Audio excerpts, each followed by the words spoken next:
ఎందుకంటే భవిష్యత్తు అనేది మనం ఎన్నుకునే నాయకులను బట్టి ఉంటుంది. ఎవరైతే డబ్బులు ఇస్తారో వాళ్ళ డబ్బులు రాబెట్టుకోవడం ప్రయత్నం చేస్తారు తప్పితే మనకు సేవ చేద్దామన్న ఆలోచన వాళ్ళకి రాదు ఎట్టి పరిస్థితుల్లో. కాబట్టి ఓటర్లందరికీ మా కోరిక ఏంటంటే మీరు దయచేసి ఏ పార్టీ డబ్బులు ఇచ్చినా కూడా తీసుకోవద్దు.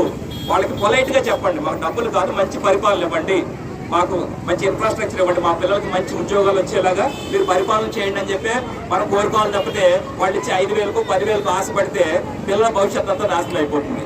ఎందుకంటే నేను చాలాసార్లు చెప్తున్నా, ఒక పిల్లల చదువుల కోసం లక్షలు ఖర్చు పెడుతున్నారు తల్లిదండ్రులు, అలాగే ఇంచుమించు అన్నింటిలోనే ఖర్చు పెడుతున్నారు. దీన్ని ఒక ఆదాయంగా చూడొద్దు. ఎలక్షన్ అనేది ఒక చాలా పవిత్రమైన కార్యక్రమం.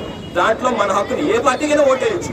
మీరు 100% కరెక్ట్గా నిష్కల్మషంగా ఆలోచిస్తే మీ కరెక్ట్ అభ్యర్థి ఎవరు దొరుకుతారు, అది పెద్ద విషయం కాదు.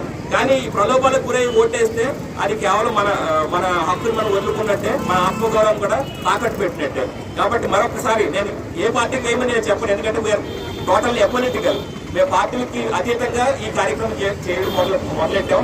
ఎందుకంటే ప్రతి ఏడాది ఒక ప్రాసనం అయిపోయింది ఎలక్షన్ అనేది. ఒక డబ్బులు ఇచ్చి గెలవడం కూడా గెలిపని నేను అనుకోను. ప్రతి నాయకుడు కూడా తాను ఏం చేయగలడు, తన సామర్థ్యం ఏంటి అనే దాన్ని నమ్ముకునే పోటీ చేయాలి. అలాగే ఓటర్లు కూడా అభ్యర్థి యొక్క సామర్థ్యం, ఆయా పార్టీల యొక్క పాలసీ విధానపరమైన వాటిని గురించే చర్చించాలి. వాటిని ఆధారంగానే అభ్యర్థులు తమ యొక్క ఓటర్లు తమ ఓటు హక్కును ఉపయోగించుకోవాలి. ఇలా జరిగినప్పుడు మన దేశం ఖచ్చితంగా డెవలపింగ్ నేషన్ అవుతుంది.